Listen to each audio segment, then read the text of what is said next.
Bismillahirrahmanirrahim. Assalamu alaikum, dear participants. Welcome to this session of textual study of the Quran. Today we will begin with verses 104 of Surah Baqarah, and this section ends on verse 121. And incidentally, on verse 121 also ends the first section of Surah Baqarah. If you could recall, we had an introduction to this surah which started off with verse number 1 and extended right up to verse 39. And then from verse 40 to 121, this is a section composed of almost 80 verses in which the charge sheet against the Jews, the people of the book, has been highlighted, and you have seen how in various stages and phases of their history they have been guilty of repeatedly disobeying the Almighty, and that too in a way that they would make this commitment that if this time the Almighty forgives them, they'll mend their ways and they'll follow what they have been told. But then whenever things would become better for them, they would once again go back on their promise. And during this time also we have seen how they were also guilty of calf worship.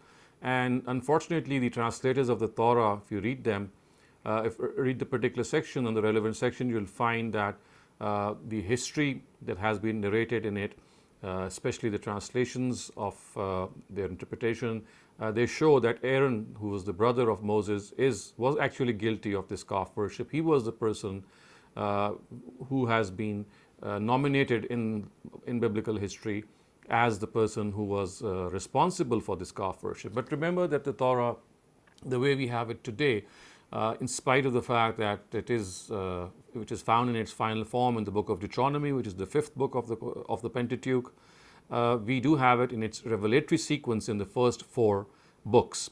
But in this revelatory sequence, in these first four books, it is not that everything that you have is the Torah per se. You have translations, and you have notes from the translators, you have notes from the historians, and these have got mixed up with the actual text of the Torah.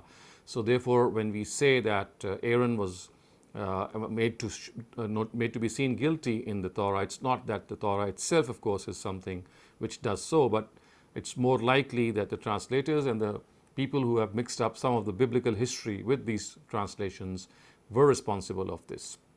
So this is also a rule of thumb in case of biblical history.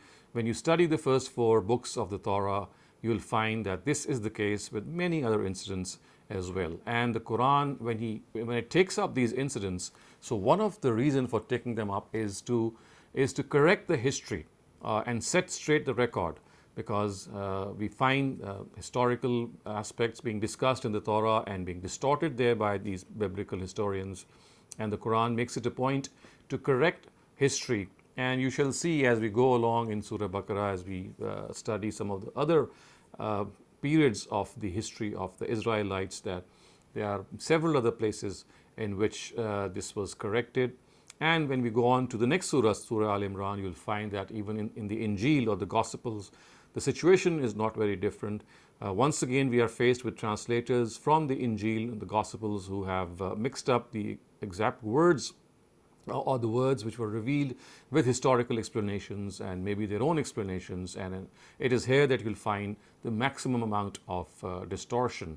And just for your information, you might be knowing this already, but in case of the Gospels, you would like to know that there is this red letter Bible that has been now printed, in which you can study what Jesus is reported to have said, and it stands out in the text by those red letters. And this, of course, is something which is very close, or should be very close, I would assume, to what was revealed to Jesus. We also know that Jesus spoke Syriac or Aramaic, and the first gospel that was written almost 50 to 60 years after his departure was never written in the language which Jesus spoke.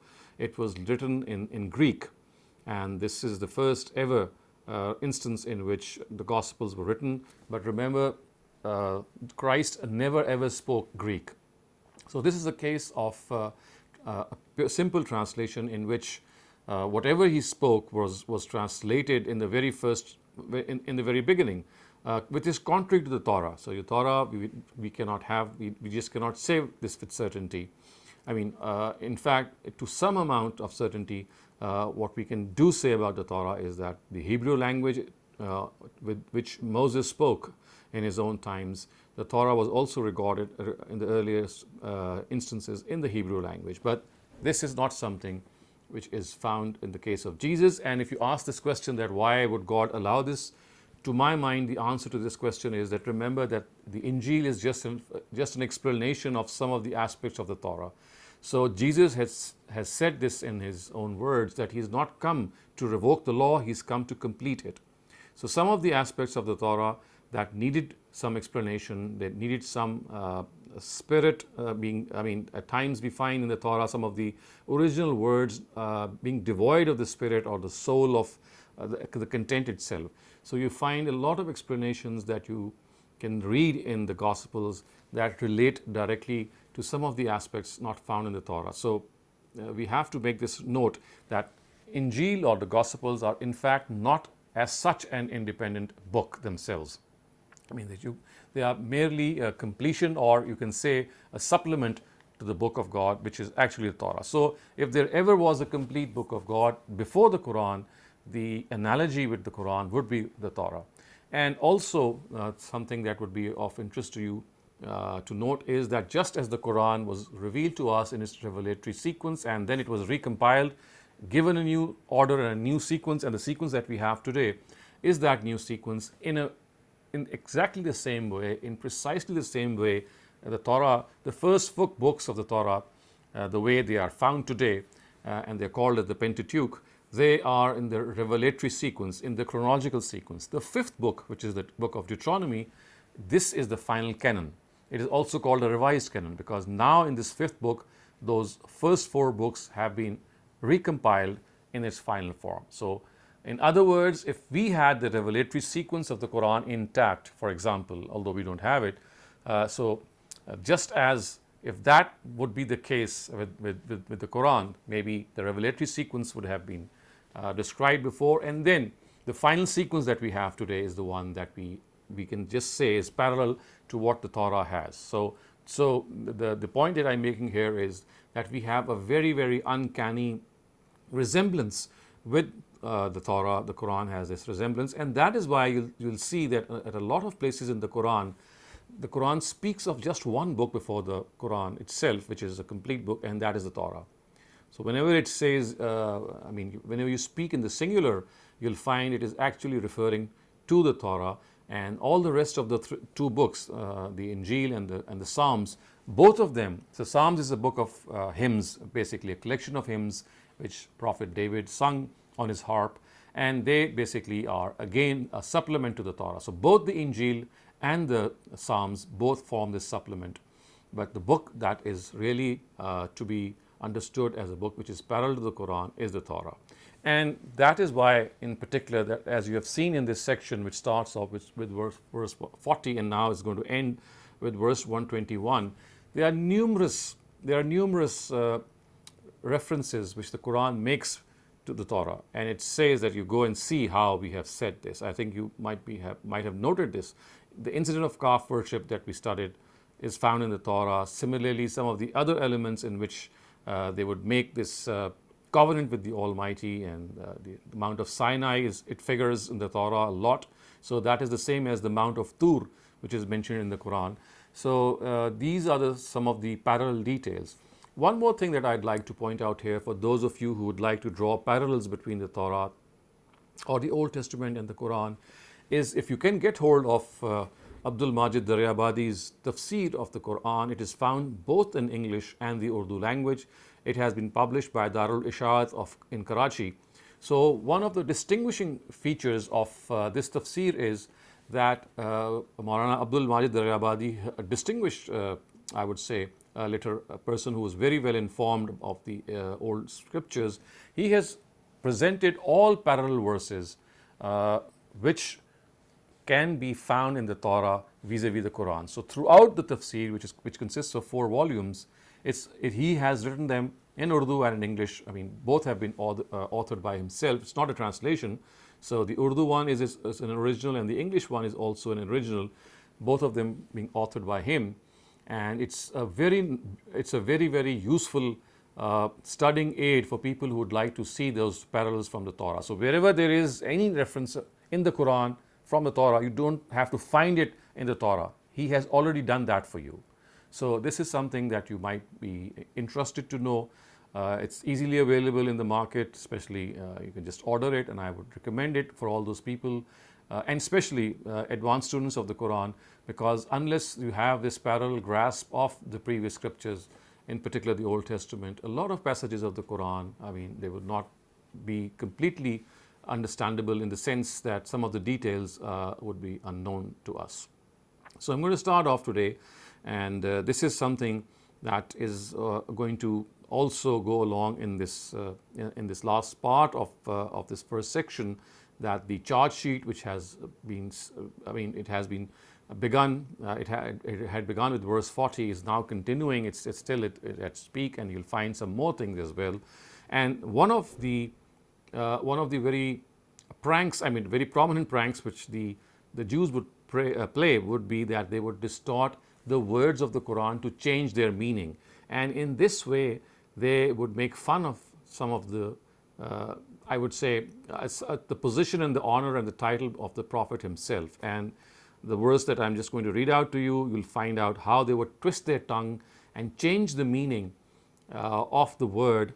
And the Prophet, of course, being a person who had to be honored and who had to be revered, Muslims are told that if they just change the word, so that instead of distorting the word, which the Jews would do in order to make it into a new word, and that new word would be a slant on the Prophet, they are just asked to change this word. So the point is that this is another prank that they would play when they would come to the gatherings of the Prophet. So let's start off with this study. Now it says, Bismillahir Rahmanir Rahim, Ya ayyuhallazina amanu la taqulu ra'ina wa qulu unzurna wasma'u walil kafirina azabun alim ma yawaddu allazina kafaru min ahli al-kitab walal mushrikeen an yunazzala alaykum min khayrin min rabbikum wallahu yakhtassu bi rahmatihi man yasha wallahu zul fadlil azim.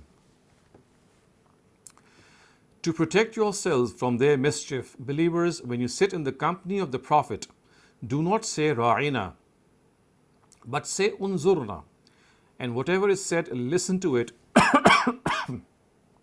with attention, and remember that a woeful punishment awaits these disbelievers. Whether they are the people of the book or the idolaters, those among them who have disbelieved do not want any blessings be sent down to you from your Lord. These fools do not know that God chooses whomsoever He wants to for His mercy, and do not know that God is abounding in grace. So you can clearly see that the first verse describes this prank. Now, just to explain how they would work, they would play in this manner with playing with words and fashion out a completely new word. So the word ra'ina, in Arabic it means, please show concession to us, please bear with us, or it's exactly as we would say in our own English language as pardon, which means that please repeat what you have said, please give some more concession to us by repeating what you have just said. So this is what the word ra'ina means. But what the Jews would do is they would slightly lay more stress, and they would pronounce it as ra'ina. Ra'ina, and ra'ina and ra'ina, they are very close in their pronunciation. You can just stress this one syllable and make it into a new word. Now the word ra'ina means our shepherd, our shepherd. So this was like a slant in the, that they would make, and this is something of a derogatory nature in the Arabic language. So instead of saying ra'ina, Muslims have been told that don't say this word ra'ina, because if you say ra'ina, they'll get this opportunity to convert this word into ra'ina and just make fun of the Prophet. Instead, they are told that they should say unzurna, and the word unzurna has exactly the same meaning as ra'ina. Unzurna means to look upon us, or in other words, to just repeat what has been said. Exactly the same word as we do so when we say in the English language as pardon. Pardon means that please could you repeat what you have just said. So this is what they would do, and the And Muslims have been told just to change the word so that the Jews don't get this opportunity to make fun of the Prophet. And then it's not just this was what it is said. Something which is added to it is isma'u, and listen to it. And here you can see that the word isma'u, there is a certain amount of stress in it, because it's not just a simple matter of listening, because I mean listening is already there. What is being stressed here is that listen with attention. Be attentive. Just don't listen, but listen with all your mind and heart so that you can preserve what you have listened. And then it is said, remember, a woeful punishment awaits these disbelievers, which means that these disbelievers, these Jews who are making fun of the Prophet and who are guilty of so many other blemishes, they are going to face this music at the end, and they are going to face this woeful punishment. Again, please note the use of the word these. So a woeful punishment awaits these disbelievers, these, referring to these Jews or these people who had now been guilty of making fun and denying the Prophet as well. And I've been talking to you about this in our earlier session as well, that the alif lam, particularly of these nouns, that has to be translated, otherwise you'll end up translating it as walil kafirina azabun alim, which would mean that every kafir, for that we have a grievous punishment, which is not always the case. And then the second part that you have clearly seen is that this venom that they have is because of this jealousy. You see, the Quran says that neither the people of the book nor the idolaters, they wish that any good be revealed to you. And they don't know that as far as revelation is concerned, it is not the Prophet who has asked for that revelation. The choice is God's. So if they are showing this venom against this revelation, this venom is actually not going against the Prophet. Yes, of course it is. But in fact, because it originates from God Himself, they are showing this venom and this malice and this hatred to God's plan and to God's scheme, because it is God's scheme that He should reveal His final word to Prophet Muhammad. And then it says, Wallahu yakhtassu bi rahmatihi man yasha, that it is God who knows that whom He has to specify and wants to choose for His mercy, and God is abounding in grace. So again, this is a matter of assurance to the believers and a matter of rebuke for those who are persistent in their denial. And then it's, okay, before we move on to the next verse, because this is slightly a shift in the topic, if you have any questions regarding these two verses, please raise them now. Thank you, Dr. Saleem. We have a question that is asking about the name of the book that you mentioned. Is that a book by Maulana Abdul Majid Daryabadi? Yes, it's a book by Maulana Abdul Majid Daryabadi, and it is called in fact, I have it here with me. I can show it to you. So this is the book. It has in 4 volumes, and it is called Tafsir al-Quran. In fact, this Urdu name is Tafsir-e-Majidi. So because his name is Majid, so ascribing it to him is Tafsir-e-Majidi. It's available in the Urdu language and also in the English language. And I have been benefiting from it a lot in the last 20 years of my study of the Old Testament and the New Testament, because without this, you have to have some extra time to find out the references that the Quran the Quran directs you to.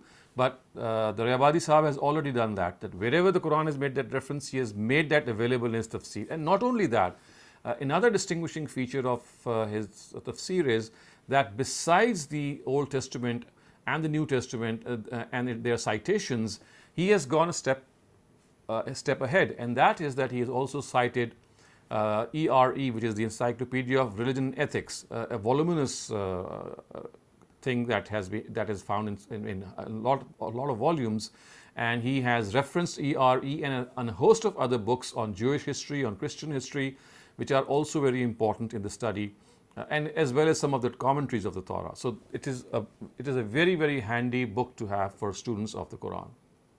Thank you, Dr. Saleem. Annie, please go ahead.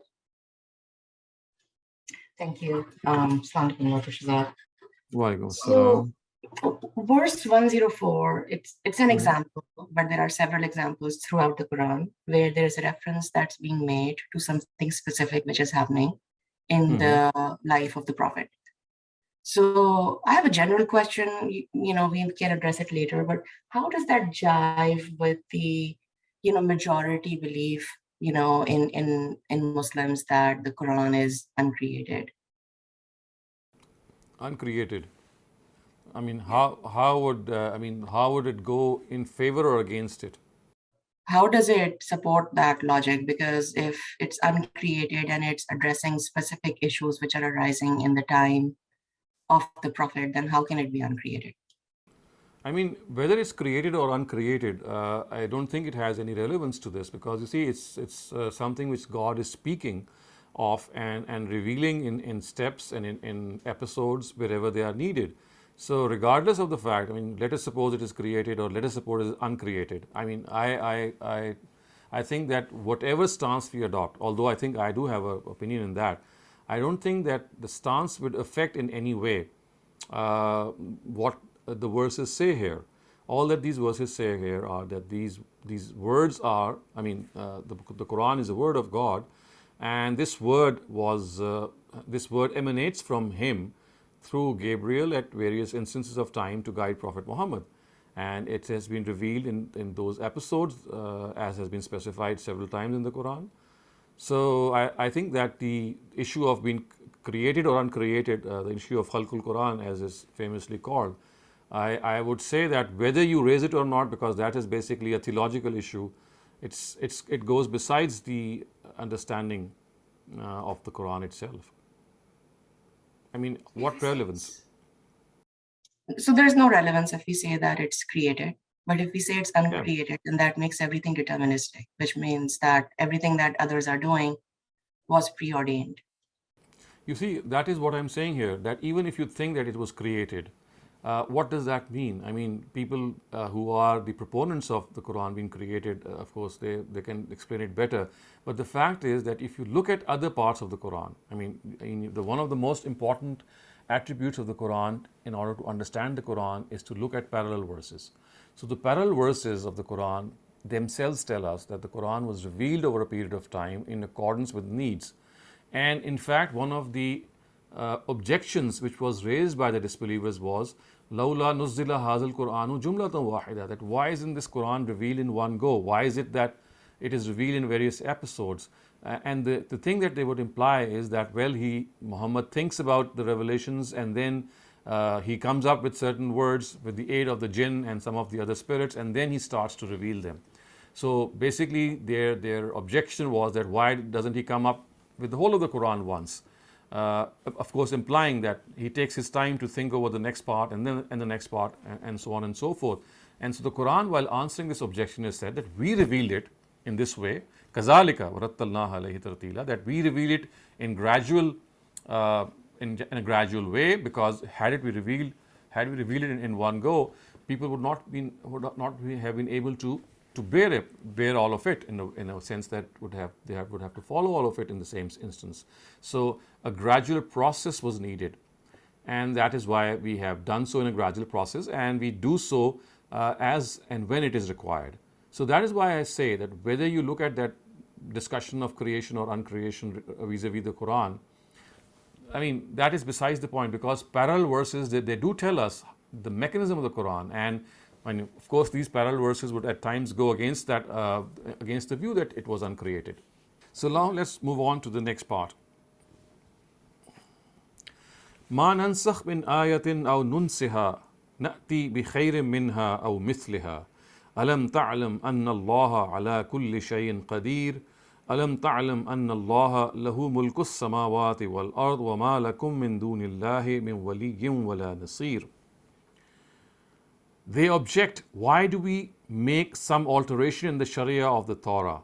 Tell them, whichever verse of this book, which is of course the Torah, we abrogate or cause it to be forgotten. So these are two things, and you have to be very carefully, do look at it very carefully how it has been explained here, that whichever verse of this book, referring to the fact that whichever verse of the Torah we abrogate. Abrogate, of course, is a word which means cancel or cancel out, or cause it to be forgotten. I mean, which means that it no longer holds and it is just taken away. What is done in return? We replace it in the Quran by a better one or similar one. So this is what one of the objections that you'll find being raised in the Torah, in the Quran by the Jews is that they would say that why is it that if this is a book of God and there is a previous book of God, why does God need to cancel out previous revelations? So this abrogation that is being talked about, if you'll study the context, you'll find that this abrogation in itself is a concept that does not relate to the Quran itself. I mean, of course, there has been abrogation within the Quran, but this particular verse does not relate to the Quran. It relates to the Torah. It tells us that one of the objections which the Jews would raise would be that why is it that the Almighty doesn't think once, and if this is a book of God, why does it change the previous book as well? So this is the answer that the Quran is giving them, that whenever this is done, there is a reason to it, and I'll explain more of it after the next verse as well. Let me finish off the translation. It says, "Alam ta'lam anna Allah ala kulli shay'in qadir." Do you, O people, not know that God has power over all things? And then it says, "Alam ta'lam anna Allah lahu mulku as-samawati wal ard, wa ma lakum min dunillahi min waliyyin wa la nasir." And it says that He shall give His Sharia to whomsoever He pleases. So, Alam ta'alam anna Allah lahu mulku samawat would mean that do you not know that it is only God to whom belongs the sovereignty of the heavens and the earth. He shall give His Sharia to whomsoever He pleases. And if you do not accept this decision of His, then there is no one in this world besides God who is your friend, and neither is there anyone to help you. Now, there is something that you would like to know and understand in the translation. Remember, this translation that we are studying is the translation of Ustaz Javed Ahmed Ghamidi, and you can see at various instances that he inserts certain sentences in brackets. So these sentences mostly are the tafsir part or the explanatory part within the verse that is understood to be present, and at times because of the brevity it is not expressed. So he, throughout this tafsir or his annotated translation, I'm sure those of you who have studied it would know that he's made this effort that within the text of the Quran he's tried to explain some of these suppressions or some of these ellipses, which is the technical word for suppression. The Arabic word for ellipses or suppression is hazf, which means things which are understood, they are suppressed or they are not mentioned. So you can see that some of the ellipses or some of the suppressions, they need our attention. In particular, you can see that in our previous verse, right before we started this abrogatory verse, it said that it doesn't sit well with the idolaters and the people of the book. They are absolutely, they would not like any revelation to come to the Prophet himself, and they would fume with rage, and they would say that why is it that he is being the recipient of this revelation. Remember, this is the thing that we had started off with in our previous verse. It is now referred to once again, and it is said that if you think that God has made a mistake in choosing a person as to whom He should reveal His message, then it is your own grave mistake.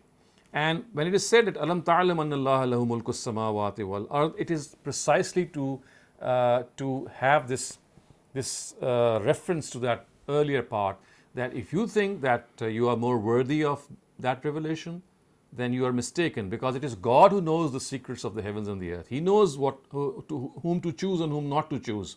And that is precisely why Ustaz Javed Ahmed Ghamidi has inserted this suppression here, and in which he says that He shall give His Sharia to whomsoever He pleases. You see, the start is Alam ta'alam anna Allah lahu mulku samawati wal ard. Do you not know that it is only God to whom belongs the sovereignty of the heavens and the earth? Again, the fact that He is the sovereign, He is looking after the affairs. So He is going to choose who is going to be the messenger sent to you. And if this is the case, then that is why it is essential that you have to understand that this expression of God's knowledge is actually reflecting on their claim that why wasn't the Quran or a new revelation sent down to them. And they are being told that this is God's choice, because He knows what is in the heavens and the earth. And as I said, that is why Ustaz has inserted this bracket portion here, so that we have to understand. And then you can also see when it says وَمَا لَكُم مِّن دُونِ اللَّهِ مِن وَلِيٍّ وَلَا نَصِيرٍ, it says that there is no one in this world besides God who is your friend, and neither is there anyone to help you. Again, before this, you'll find this insertion which he has made, and that is, and if you do not accept this decision of this, then there is no one in this world. Now, the reason that this insertion has been made is also, I think, it should be very apparent to a reader who goes this deep in his understanding of the Quran. The fact is that there is no connection between the first part of verse 107 and the second part of verse 107 if this insertion is not taken into account. The first part says that, do you not know that whatever is in the heavens and the earth is known to God? I mean, this is one part. And then suddenly the next part says, وَمَا لَكُم مِّن دُونِ اللَّهِ, and there is no one besides God who is your friend, and neither is there anyone to help you. So, and do you see the disjointedness here? And there is a disconnect here. The first part of 107 says that everything is in God's knowledge. And the second part says that, there is no one in this world besides God who is your friend. I mean, there is a apparent disconnect here. And this disconnect actually is referring to that small insertion or that small thing which is understood, which has been expressed by Ustaz when he says that the insertion here is, if you do not accept this decision, I mean, remember, it is this decision of God which has been expressed in verse 104 earlier on, 105. And there was this expression of the fact that, well, if we are now giving you a new revelation, remember, this revelation is going to abrogate some of the directives of the previous revelation. So this was like the discourse moving on. Now this discourse shifts back one step. So you see, this is something that you have to subtly gauge. When the Quran moves forward, it is in a certain way that it moves forward, but there are certain things that it goes back and then picks up again. And this is a very, very appropriate example that the Quran moved one step further by telling them that yes, God would reveal His book to whomsoever He wants. And when He does so, it is because of this need that some of the previous verses needed to be repealed. And now it takes up the theme once again and says, well, if you think that you are more knowledgeable than God and you would think that you are more worthy of receiving that revelation, you are sadly mistaken. God knows whom He chooses. And if you don't accept this decision, then you'll have no one as your helper against God. So see how very, very finely and intricately woven this aspect in the Quran. The way it travels through these verses has to be taken note of, that sometimes the verses move forward and then they move back by taking up some of the initial part of what was discussed earlier on. And you'll see this happening a lot in the Quran, because you see, one of the features of I would say human discourse is that it mostly moves forward in a linear way. I mean, the way we write our books is that we take up a sentence and we add the next sentence as a next step forward. I mean, we are always moving in a linear direction, except in poetry. I mean, of course, there are poems in which at times stanzas upon stanzas are different, and at times a stanza emanates from a previous stanza. But in the Quran, I mean, it's not like a linear progression in which you will just move forward. The Quran at times moves in a cyclic way. We have studied that in some of the other courses, in which at times the beginning and the end of the paragraph is encircled by an important directive. At times this progression is in the form of a small regression. I mean, the progression and then a regression, and then a progression and then a regression. And again, this is like moving in a very, very definite way. And because we human beings are not very used to the way we think, I mean, the way we express ourselves, so this is the biggest difficulty which the Quran poses. And if you have that literary sense, which has been, I mean, you can find the way literature works, especially poetry, I would say, you'll find this in a lot in poems and in some of the poetical works of ancient classical Arabic. Not only that, but you'll find it in Greek, in Latin, in some of the ancient languages, especially the poems and the poetry, which is non-prose, that the way things move forward is very similar. I mean, of course, there is this distinction between the Quran and human discourses and the way things are produced, but in poetry also, at times, themes which have been discussed just prior to a stanza or maybe a few couplets earlier on, they are taken once again. And this is like a recurring, something which is recurring in a lot of poetical compositions. And that is precisely why we say that if you have to have a good understanding of the Quran, you must be a connoisseur, a person who has a good understanding of literature. And this is something that you can clearly see here. So the thing that you also need to understand here is this expression. Look at this verse. Na'ti, it says, Ma nansakh min ayatin. The words are Ma nansakh min ayatin aw nunsiha na'ti bi khairin minha aw misliha. So the words are Na'ti bi khairin minha aw misliha. So aw is the word which is called the particle of division. In English, we translate it as or. Or it divides two things. So na'ti bi khairin minha is one thing, aw is or, misliha. So the first part says that either we bring something which is better, or we bring something which is equal. So misliha is of the same category, and na'ti bi khairin minha is of a better category.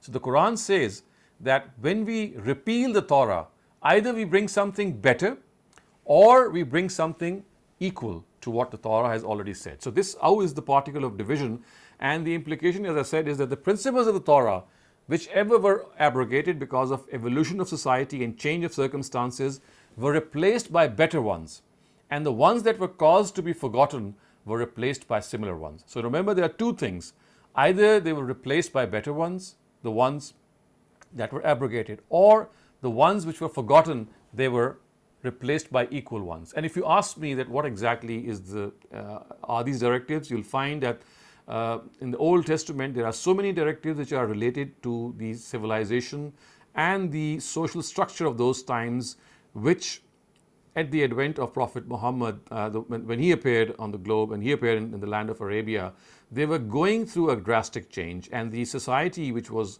based on animal husbandry and a lot of you'll find livestock being the mainstay of their sustenance in so many thousands of years.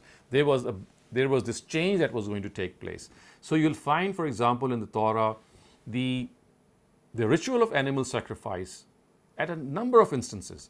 You do this sacrifice, you do that sacrifice, but we know that in the Quran, the ritual of animal sacrifice, it has become an optional act of worship.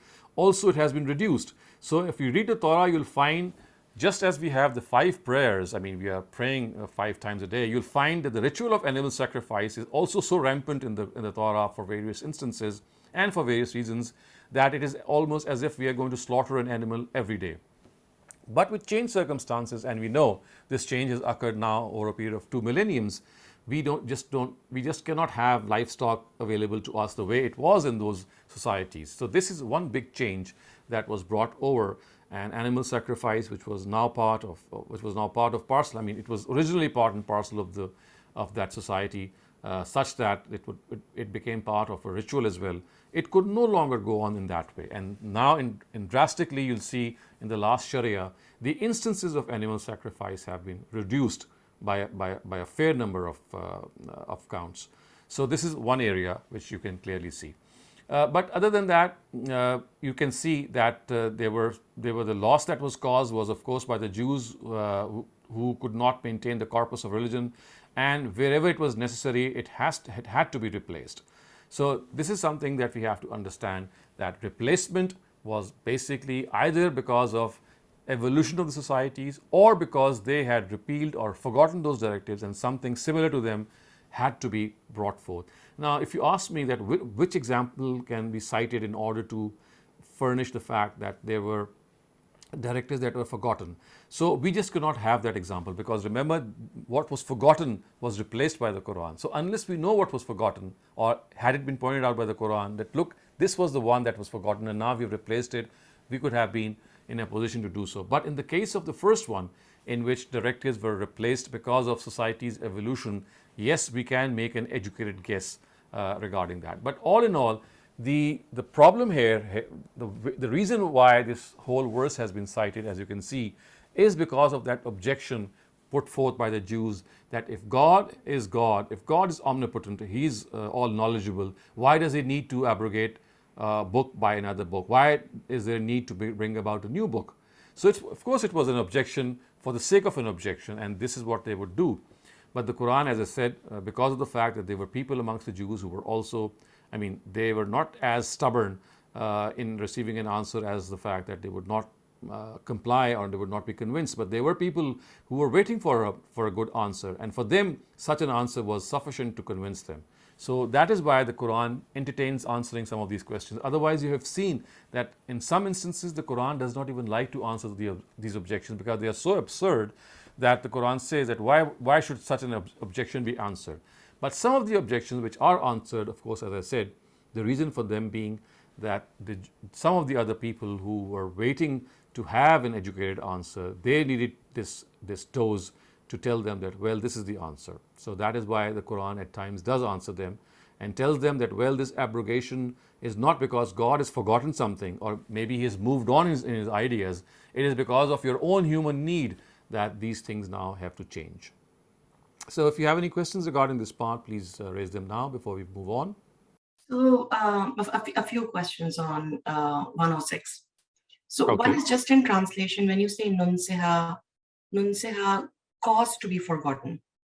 Right. Which is not the same as they forgot, but we caused it Right. to be forgotten. So Right. what does that mean? Right. So that means that it was because of their, because of their rebelliousness and because of their the way that they treated God and they showed that defiance, that some of these directives were caused to just go away from their own memories and they just forgot them.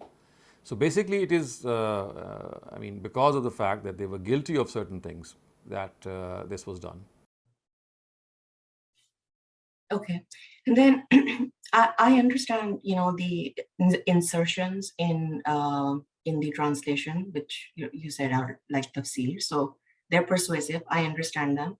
But even in the backdrop of this discourse happening between the Quran and the Jews of Medina, even in that background, if you exclude those insertions, the way that, some other scholars do, and you read this verse 106 as referring to abrogations within the Quran as well, that also is persuasive.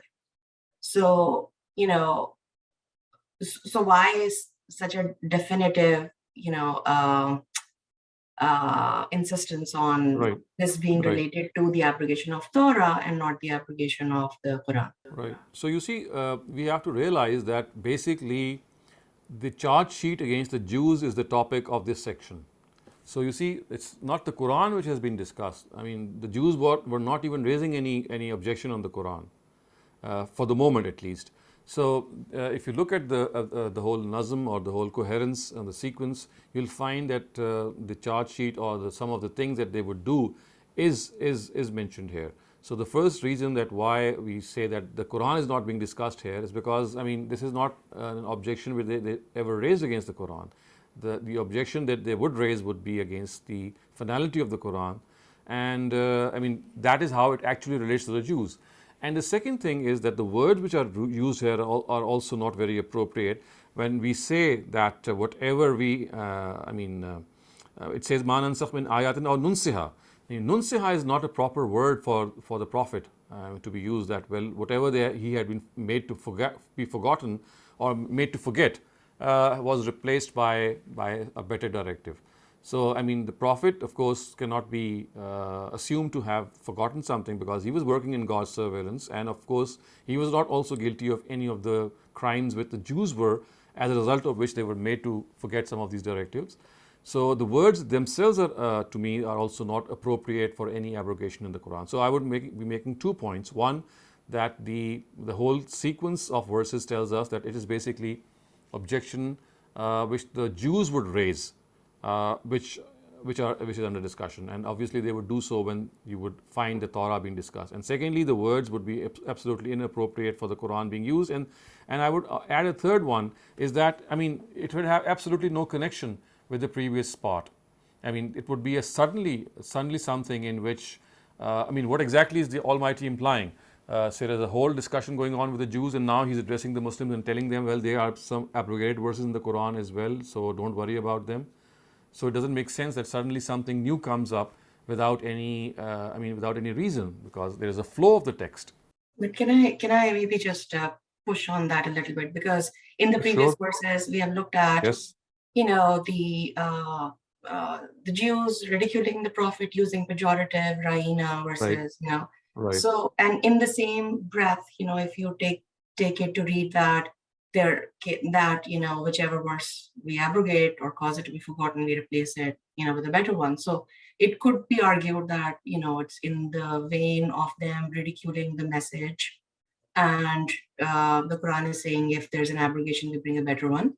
And then the second point that you said about the word munsiha and why it cannot relate to the Prophet, I don't have the reference in front of me right now, but I believe there is another verse later in which it is referred to the Prophet, and it said that, Yes, there is a, yes. In Surah Ala, it says, "Sanuqri'uka fala tansa," that we will read out to you so that you will not forget. So that is an entirely different thing.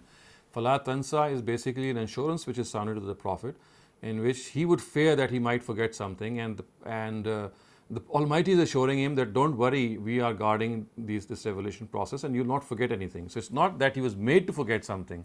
So these are two separate instances. To make to forget someone is like it's like a blemish. It's like something of a shortfall. It's like a shortcoming. And we find this to be contrary to what the Quran has said at so many other places in which the Almighty has said that He would be guarding this message. And as for the first part, you can see that, they never accepted the Quran in the first place. The Jews never did so. It would have been again something that they would have been taken to task by their own masters when they would make such an objection. It would be like accepting the fact that yes, we accept the Quran, but to me, what good does it give you when every other day the Prophet comes up with a new revelation? This is something of the same effect. So you see, the fact is that the Jews were in the first place not even accepting this revelation from the Quran. So making an objection on the Quran should have been of the sort in which you accept something out of it and then you object to it. So in the first place, they did not even come up with this notion that the Quran is worthy of accepting something, of being acceptable to them. So it was not acceptable to them in the first place. So how could they have said that, look at the Quran, it keeps on changing? And by the way, we can also make this note that if you study the Quran, you'll find hardly an abrogation. I can count 2 or 3 verses in which this abrogation has taken place. And in those verses too, it's not abrogation that has taken place. It is the fact that with the change of time or with the passage of time, for example, one of the verses which is classically thought to be abrogated is that initially when there would be a war between Muslims and the kuffar, the disbelievers, if the disbelievers are 10 times more than Muslims, then the Quran says it is fine because that gap would be filled by the Almighty. And the very next verse says, Al-an khafafallahu ankum, which means that now God has lessened the burden, and now the proportion between the believer and disbeliever is not 1:10, it is 1:2. So classically people say that, look, this abrogation has taken place. So it's not even an abrogation, it's just the fact that initially, because of a strong faith, Muslims were deemed to be 1:10. They were more given that more proportion. And later on, God says that now that you have weakened in faith, now 1:2 is the right proportion. And now just you would be, if you fight such that you are 1 and they are in twice your number, you will still win. So this is an example of abrogation. So if you look at abrogation itself in the Quran, you'll hardly find any abrogation itself. Yes, if you look at the Torah, then the abrogation is a lot more pronounced. So just look at the instances of those abrogation verses within the Quran, and they'll just tell you that, in fact, to my mind, there's hardly an abrogation. Okay, so let's move on to the next verse, which is verse 108. Am turiduna an tas'alu rasulakum kama su'ila Musa min qabl wa man yatabaddal al-kufra bil iman faqad dhalla sawa as-sabil. Believers, while following them, do you also want to ask those things from your prophet which were earlier asked from Moses? You should know that this is not the way of faith, And you should also know that he who exchanges faith with disbelief has then strayed from the straight path. So you see, this is something which is again mentioned in reference to the fact that we know from the Quran, when it narrates the history of the Israelites, that they really harassed Moses and they would ask him all sorts of questions. For example, the question of witnessing God, observing God with their own eyes is something which is mentioned. They would make this demand from him, and then there were questions regarding the slaughter of the calf, which was we studied that portion already in the Quran, in which the principle of qasama was evoked for the purpose of qisas, and again they would ask all sorts of questions which were bordering on this on being foolish in those cases. And the disbelievers are once again being addressed here in particular, and they are being told that look what they have done earlier on, and now Muslims are being told that some of you are also now following the Jews, because now you are also asking some of these questions. The Quran has not cited those questions, so clearly we don't have those questions at hand that we can say. But if we look at some of the things that are found in them, we'll find that there is a clear analogy, and the fact that some of the disbelievers from the Quraysh, they wanted God to be seen directly, although of course this is not an appropriate way to address them, because here it's not the idolaters who are being addressed, it is the people of the book, it is the Muslims themselves in fact. So if the Muslims themselves are being addressed and they are being told that don't ask the same questions which Moses was asked by his people, like for example seeing God directly, or maybe other silly questions in which you are just going to make your own life miserable by narrowing the scope of Sharia. So it does seem that some of the weak Muslims were also guilty of such questions. And as is the case of the Quran, it continues to revise, and it continues to make that example clear once again, that you must not repeat the history of the people that you are now following. So remember, this is something which the Quran brings up a lot, that the Ishmaelites are now going to succeed the Israelites as the nation who is now going to deliver the truth. And so therefore they must not make the same mistake which the Israelites did. So this is a recurring theme of the Quran, and this is one of the things that has been said here, that one of the mistakes which the Israelites made was that they made the life of Moses miserable. So such was this harassment that the Quran at one instance, I remember from Surah Ahzab, it says, Ya ayyuhallazina amanu la takunu kallazina azaw Musa. Do not be, the believers are addressed once again, and they are said, do not be like these Jews who continue to give aziyat. Azaw is the same as aziyat, which means don't harass and to try to harm Moses, not only physically, not physically of course, but mentally. Such was the mental agony with which they had put Moses through, that exactly the same thing should not be repeated in the case of the followers of the Prophet. And that is precisely what is being addressed here. Now it says, وَدَّ كَثِيرٌ مِّنْ أَهْلِ الْكِتَابِ لَوْ يُرُدُّونَكُم مِّن بَعْدِ إِيمَانِكُمْ كُفَّارًا حَسَدًا مِّنْ عِندِ أَنفُسِهِمْ مِّن بَعْدِ مَا تَبَيَّنَ لَهُمُ الْحَقُّ فَاعْفُوا وَاصْفَحُوا حَتَّى يَأْتِيَ اللَّهُ بِأَمْرِهِ إِنَّ اللَّهَ عَلَى كُلِّ شَيْءٍ قَدِيرٌ. Now this verse is of supreme importance. You have to pay attention to see how important, or how pinpointedly the Quran has now made it clear why the Almighty becomes so angry with these people. So it says that many among the people of the book, now look at this, because of jealousy in their hearts, the Quranic words are hasadan min indi anfusihim, because of jealousy in their hearts, wish to lead you back once again to disbelieve now that you have embraced faith, even though the truth has become fully manifest to them. The Arabic words are min ba'di ma tabayyana lahumul haqq. So they know what the truth is. They believe that he is the true prophet. They know that this is the prophet that they were waiting for. They know that the prophecies of the last book and the last prophet that are found in their own books have now manifested themselves. They have now materialized.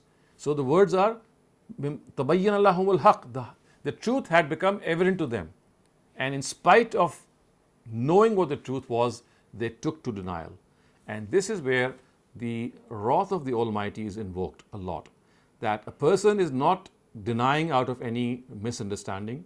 It's not because of any lack of information, but it is because of arrogance and jealousy. You know what the truth is, but you say, "Come what may, I'm not going to believe the truth."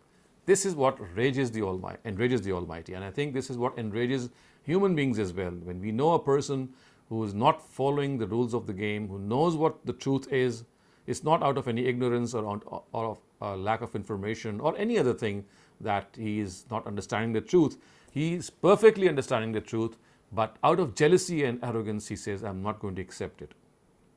This is why the Almighty's wrath really burns in anger, and you'll find that precisely this is the reason why you'll find surahs which present this chart sheet. There are going to be other surahs as well in which the Almighty becomes really angry. And it is not by not understanding this background that we have Jewish or Christian polemics, in fact, not Jewish polemics, but polemicists, but Christian polemicists speaking of the fact that the Quran, in the Quran we find that the God of the Quran is the God of anger, and the God of the New Testament is the God of mercy. So you must have heard of these words, and this is precisely why that we have not understood that as far as Jesus is concerned, as far as the New Testament is concerned, it is basically an addendum to the Old Testament.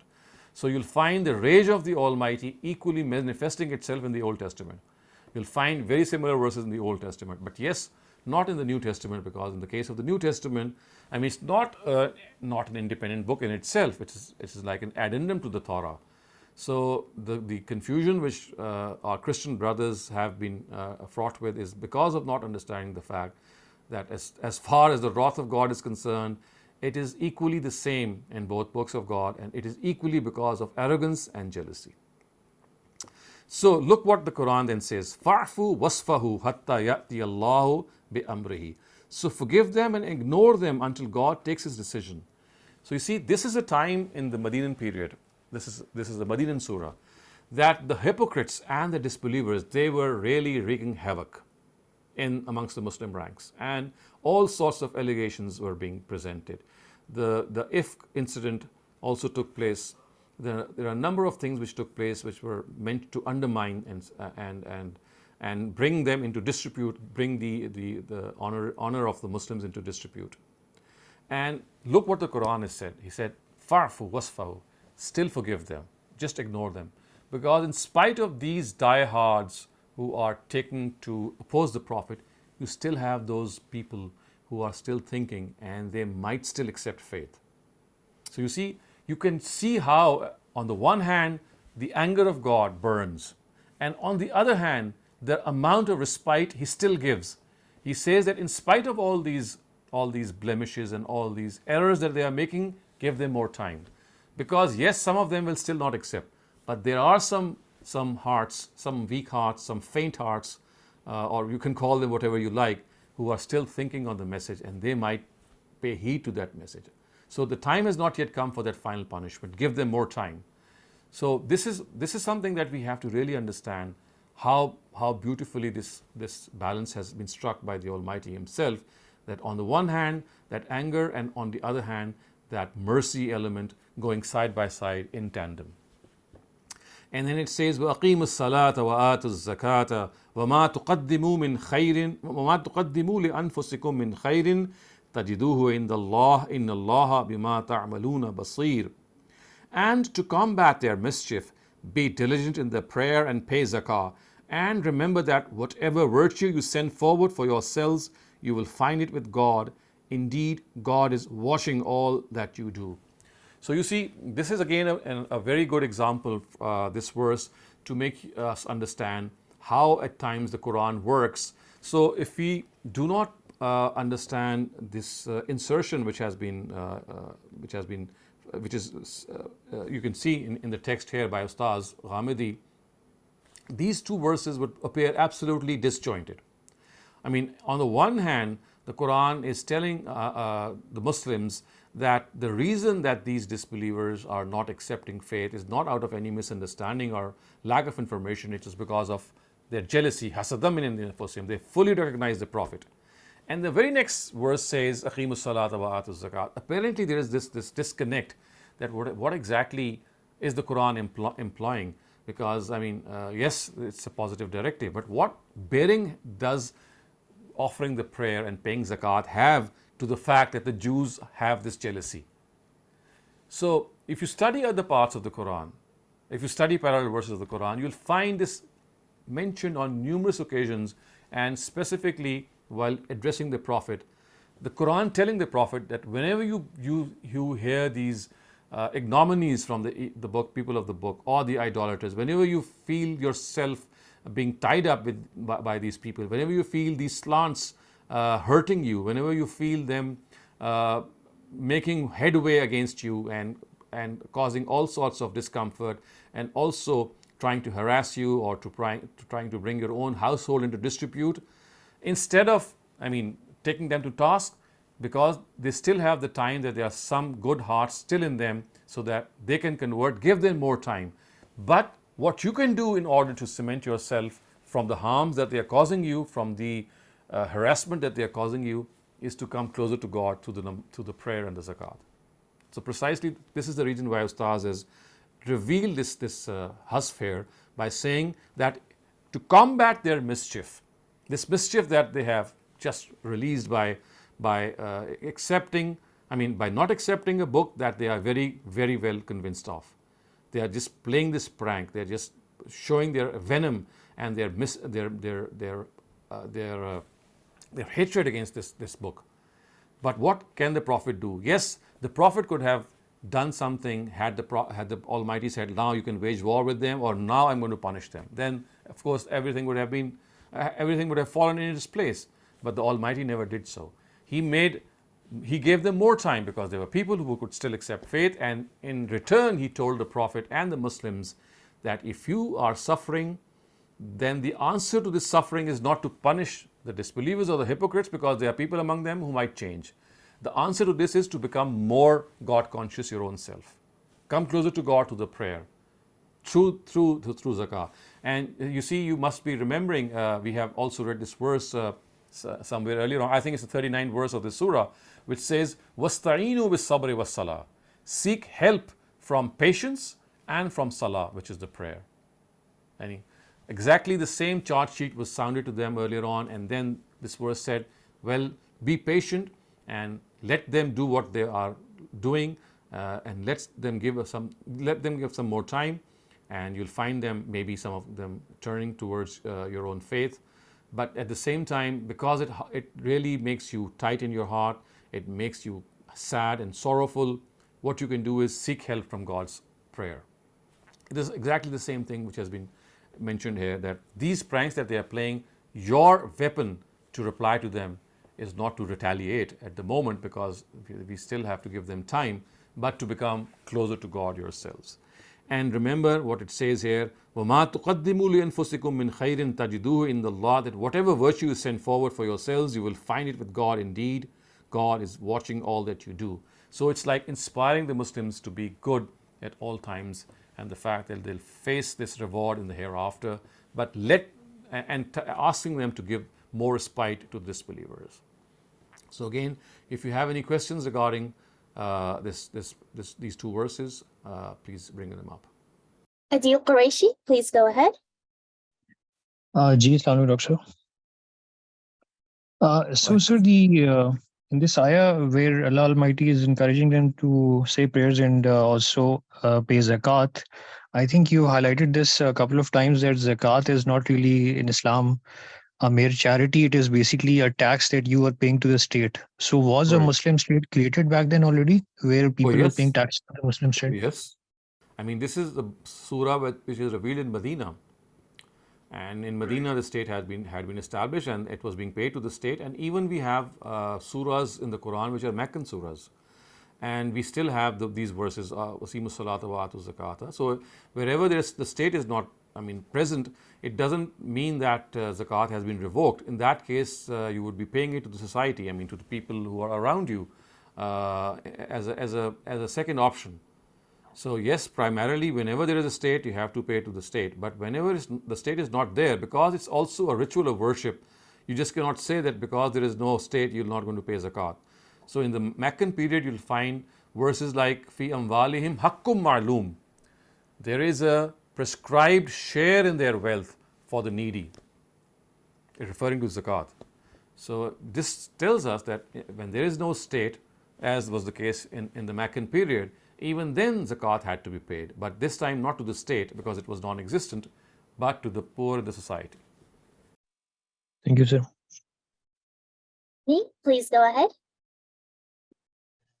Thank you. So on verse 102, where God is saying, don't ask. 102. 108, sorry, 108. 108. Right. Where God is saying that, don't ask things from Right. the prophet which were asked earlier from Moses, i.e., miracles or, proofs of God's power. But we also see that God gave those proofs, to many of the prophets earlier, to Moses, to Jesus, to Solomon. And then, we also have Abraham, who's the father of all these three, nations, who's, when he was given prophethood, he asked God for some kind of a miracle.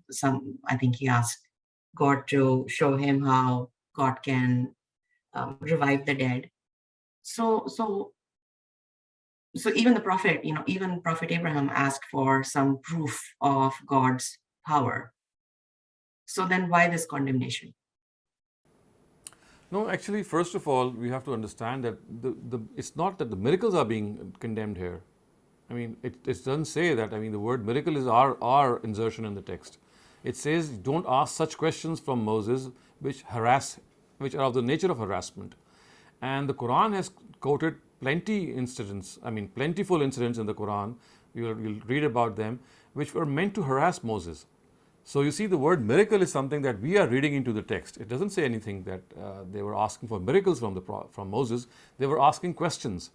And if you read through the history of the Israelites, which is found within the Quran, I just gave you a few examples. For example, the calf they had to slaughter in order to determine the person who had killed a particular person.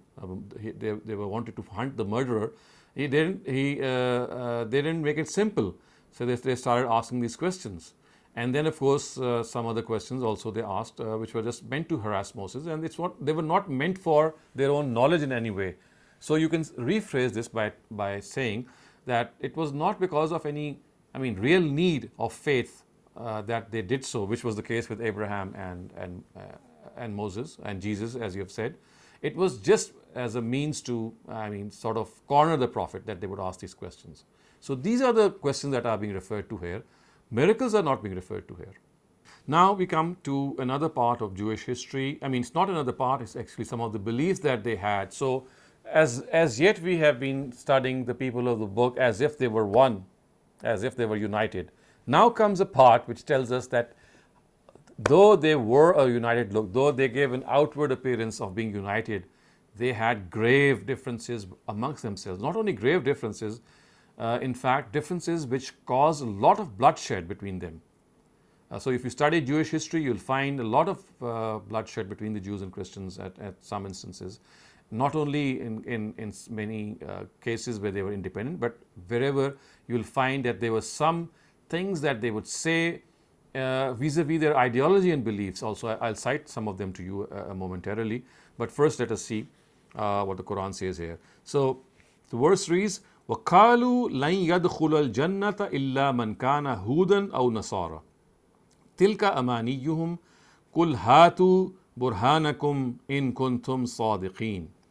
They declare, no one should enter paradise unless he is a Jew or a Christian. Such are their wishful fancies. Tell them, if you are truthful, give us your proof for this. This statement of yours is baseless. So this statement means that unless you are a Jew or a Christian, you'll not enter paradise. The Quran says, if this is the case, which is true, that why don't they bring up some verse from the Torah? That the Torah tells us that, or the Injil tells us, of course, in the case of the Christians, that only one of them is going to go, either of them is going to go to paradise. If this is something, then they should bring up any of these verses.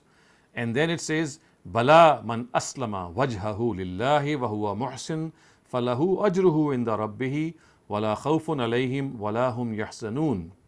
Indeed, They who surrender themselves to God and do deeds in a befitting manner, their reward is safe with their Lord, and neither is there any fear for them there, nor shall they be ever grieved. They do not acknowledge any truth outside their own community. Thus, and now we have that verse that I was just referring to, وَقَالَتِ الْيَهُودُ لَيْسَتِ النَّصَارَى عَلَى شَيْءٍ. The Jews say the Christians have no basis. And وَقَالَتِ النَّصَارَى لَيْسَتِ الْيَهُودُ عَلَى شَيْءٍ, which says that the Christians say that the Jews have no basis. So they are now in a form of antagonizing one another, and they are now up against each other. So the Jews say that the Christians have no basis, and the Christians say that the Jews have no basis. وَهُمْ يَتْلُونَ الْكِتَابِ, even though both of them read the book of God. كَذَلِكَ قَالَ الَّذِينَ لَا يَعْلَمُونَ مِثْلَ قَوْلِهِمْ فَاللَّهُ يَحْكُمُ بَيْنَهُمْ يَوْمَ الْقِيَامَةِ فِيمَا كَانُوا فِيهِ يَخْتَلِفُونَ. Similarly, those who have no knowledge of the book of God have said something alike. Consequently, now only on the day of judgment, God will settle the matter between them in which they are differing. This verse, my dear students, participants, and viewers, is of supreme importance to note.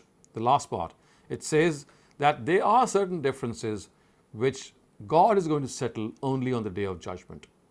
We might try as hard as we can today in this world, even if we have that interfaith dialogue, even if we have interfaith interfaith conferences and so many things that are going on today. But look what the Quran says.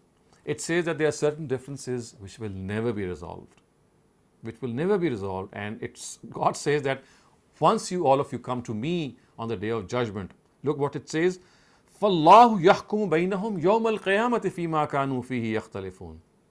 God will settle the matter between them in which they are differing on the day of judgment, which is a clear indication to the fact that when today Muslims, Christians, or Jews, or the house of Abraham, when they have this dialogue, they should know that yes, well, there are certain things that they can resolve, maybe make it clear to their compatriots, but some of the fundamental questions will stay unresolved, and it is only God who is going to settle them. So it's not meant to cause hopelessness in us. It's like a agenda which God has given us, that don't think that you'll be able to resolve some of those fundamental differences, because for them, God says, I am needed. I'm going to tell them how they have gone wrong and where they have gone wrong. Now let's first move back to the verse. I'll say more about this as we move along. So see what it says first. وَقَالُوا لَنْ يَدْخُلَ الْجَنَّةَ إِلَّا مَنْ كَانَ هُودًا أَوْ نَصَارَى, which can clearly see that they think that unless people are of their sort, unless they are Christians or Jews, they will not enter paradise. And if this is the case, of course, then you can clearly see that the Quran has said that if this is what you will do, if you think that salvation is only for the people of the book, then you have to come up with the proof. And proof you don't have. It's just like a claim that you are making. It's just that notion of being a chosen people or chosen ummah that you are exploiting. Remember this chosen aspect, I've already explained that to you earlier on in our earlier sessions, that this chosen one, people being chosen, it's not that they have been chosen to be rewarded in the hereafter. They have been chosen to be given a specific mission in this world. So to be a chosen people is not that they are favored ones amongst God in the hereafter. This is not what the Quran is employing, and this is not what the Old Testament employed when it said that you are being given this responsibility, or you are the nation of our choice. The choice is not because of any reward. The choice is to be given responsibility. So that the Almighty has chosen them for a responsibility. So the book that you'll see coming up time and again, telling them this, that you are not the chosen people, that in the sense that you are going to be rewarded in the hereafter for whatever you do in this world. This choice is merely for the delivery of God's message to other people of the world. You have been chosen for this purpose, not as God's favored nation. So therefore, when you say that only people who are chosen are going to end up in heaven, you are absolutely wrong. And that is why the Quran says, Hatu burhanakum in kuntum sadiqeen. Now this is a very, very strong word. If you have a knowledge of Arabic, you'll find how emphatic these words are, that bring any proof if you have. Come on, this is the time. If you have any proof, bring it up. So it's like really adding insult to injury that you'll find the Quran doing so in this word. And in reply, again, one of the things that it says is that it's not just that they say that you become a Jew or a Christian and then you'll be a person who's going to enter paradise. The Quran now takes a step ahead. It says now this is not even true what they are saying. In fact, what is true is that they don't even believe that either one of them is going to go to paradise. So the Jews say that the Christians have no basis, and the Christians say that the Jews have no basis. And it is here that I'd like to read out a passage from the Encyclopedia of Religion and Ethics, which has been pointed up by, again, this is the tafsir that I'm talking about of Abdul Majid Daryabadi. Okay, so the note that he's written on this verse is that the Jews had no reason to love the Christians or to say any good of them. The coming of Christ into the world had perhaps brought blessing to the Gentiles, but to Israel, so Gentiles are the non-Jews, but to Israel it was the herald of suffering. He was remembered so far as he was remembered at all as the man who had chiefly brought dissension to Israel. And the nearest approach to a defined opinion about him in the Talmud, remember the Talmud is, of course, is also one of the holy books. He says, look what they say about Jesus. He practiced magic and deceived and led astray Israel. So this is what they said in the Talmud about Jesus. That this is how they practiced magic and led away Israel. So this is what they say, about Moses, that about Jesus, that the coming of Christ into this world had perhaps brought the blessings to the Gentiles, but not to the house of Israel. Okay. Now, as far as this question is concerned, that these two don't have any cordial relations with one another, again, I would like to quote a part of this Encyclopedia of Religion and Ethics. It says that the relations between Judaism and Christianity have seldom been friendly. So don't look at what is going on today, because this is something of a settlement that they have come to, again, on the surface of it. Otherwise, even today, the ideological differences between the Jews and the Christians are immense, and they just cannot be parted. The Jews have denied Jesus, that we know very well. They don't believe in him. They think they're still waiting for a Messiah, and this is one of the charge sheets that they have against Christianity. So, continuing with that previous excerpt, it says that the early church soon discarded its Jewish element. The early church soon discarded its Jewish element, and in the centuries during which Christianity had the power to persecute the Jewish people, were thought of not as the natural kindred of Jesus, but as those who rejected and killed him. So they were thought of as the people who had killed Jesus. There was seldom a good word for the Jews. So this is what the malice the Christians had for the Jews. Also, now another part says that the Jewish apostates from Saul and who became Paul have been a source of profound trouble of Jewry, referring to the Jews. Many became informers, blackmailers, defamers of Jews and Judaism, relentless enemies who by their machinations and falsifications caused countless massacres, burning of Jews and of Jewish books, exile and other misfortunes. So it's just a question of reading history, and you'll find how at daggers drawn these two were, and always at enmity. And even today, if Jews have had an upper hand in the form of the formation of the State of Israel, or they are ruling Christians, so to speak, in the US and some of the other countries, because of their strong Jewish lobby, it's just a question of how their rapport has been established. Otherwise, inside, how these things have been incinerating between these two denominations, especially if you look at their religious people, if you look at the rabbis of the Jews, and if you look at the priests or the monks of the Christians, you'll find endless debates and endless polemical debates that they would indulge in to demean one another. And this is something that is evident from the Quran itself, when it says that both of them negate the existence of the other vis-a-vis a religious ideology. So again, as I said, the important aspect has to be understood, that the Almighty has said this, that these fundamental differences, there are some which would never stand resolved. And to my mind, it does seem that some of these basic differences, for example, Jesus being the Son of God, although we do have Unitarians amongst Christians, Unitarians, we know that Isaac Newton, about him, we have this information that he was a Unitarian, someone who does not believe in the fact that Jesus was the Son of God in any way. So although we have that minor sect within Christians, but other than that, there is a vast majority, if not a very dominant majority, which does believe that he was the Son of God. So these are some of the differences that may well be some of those which we would not be able to resolve in our own capacity in this world, and these may well be one of those differences which the Almighty has said here in this verse, that once you come to me, I'll have those resolved. So the bottom line that I'm making here is that this immense difference that they showed them outwardly was not exactly what was found inwardly. So outwardly they would pose as if they were one single united body and one unity, one unit as the people of the book, but inwardly they had this tremendous and this telling dissension amongst themselves in their own ranks as well. So if you have any questions regarding this part, please go ahead. Imran, please go ahead. Assalamu alaikum, Dr. Shehzad. Thank you again for a wonderful explanation. I've just a quick question on the 111 verse where it says, none will enter Jannah except the Jews and the Nasara, the Christians.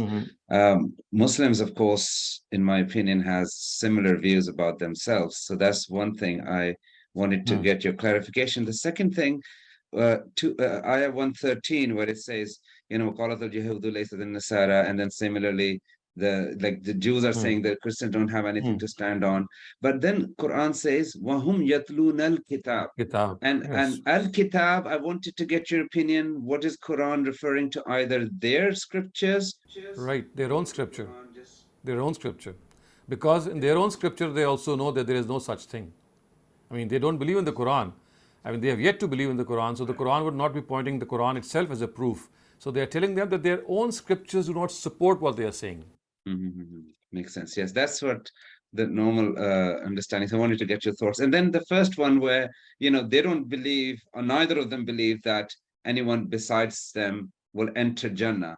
But we hold the same belief also. And I do understand that, they have erased their books and so many of those things.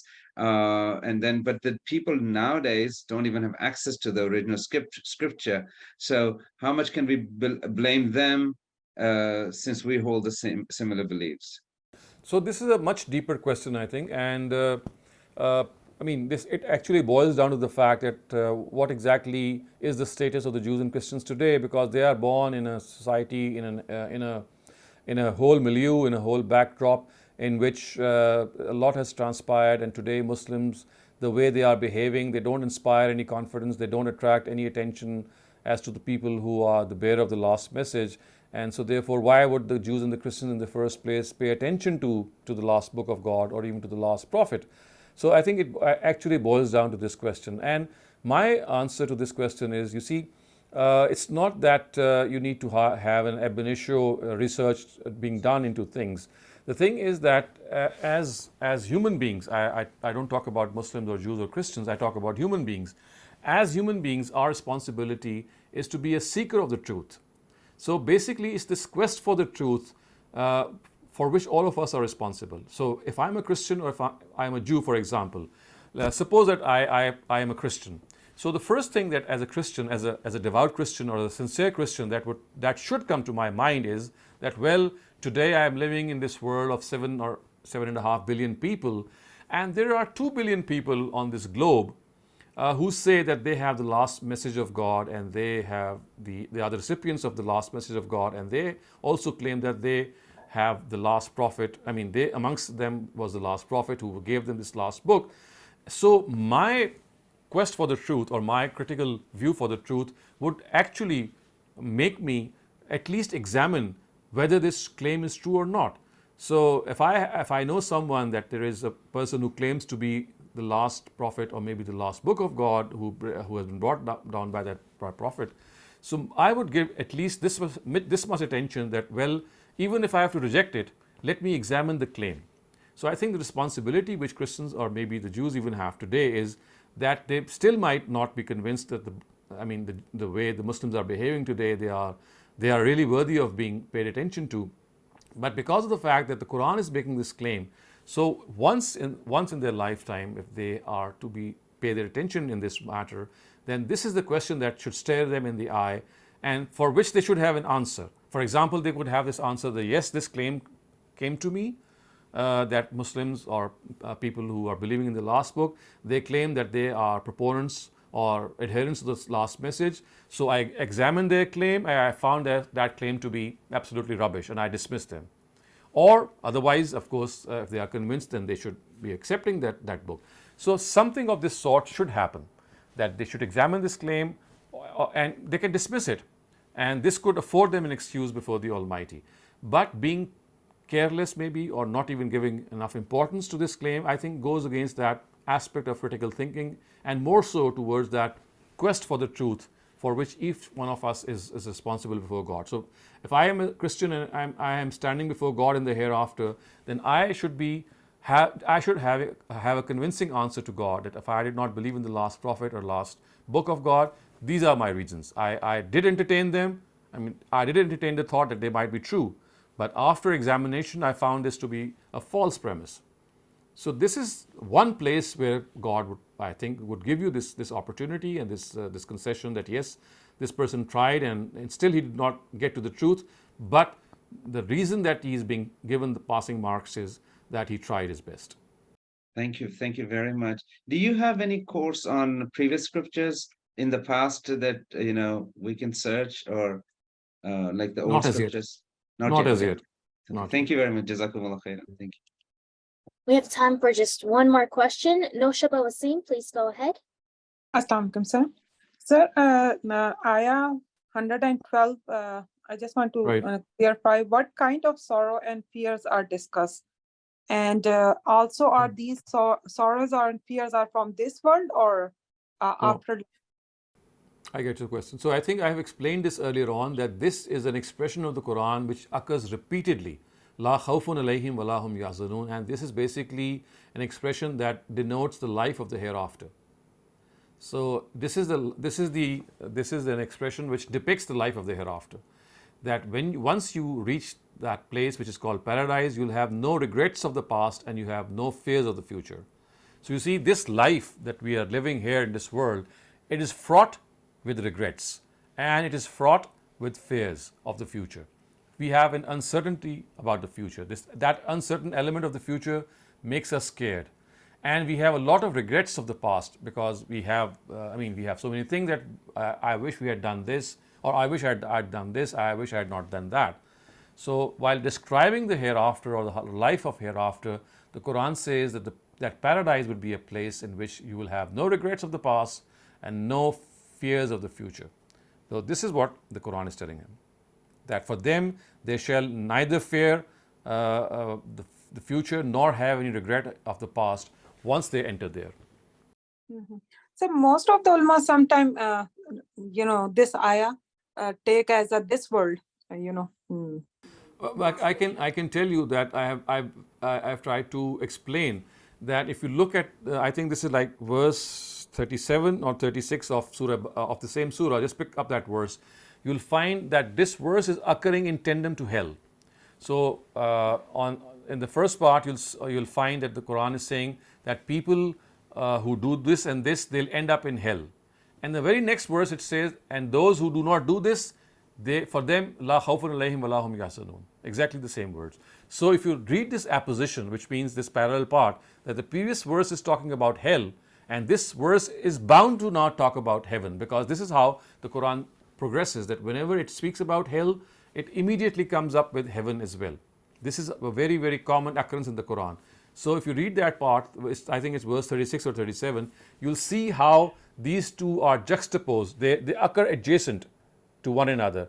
Hell is mentioned first, and right after that, instead of mentioning heaven by name, the words are la khawfun alayhim wa la hum yahzanun, which clearly imply that these words are actually referring to heaven or paradise.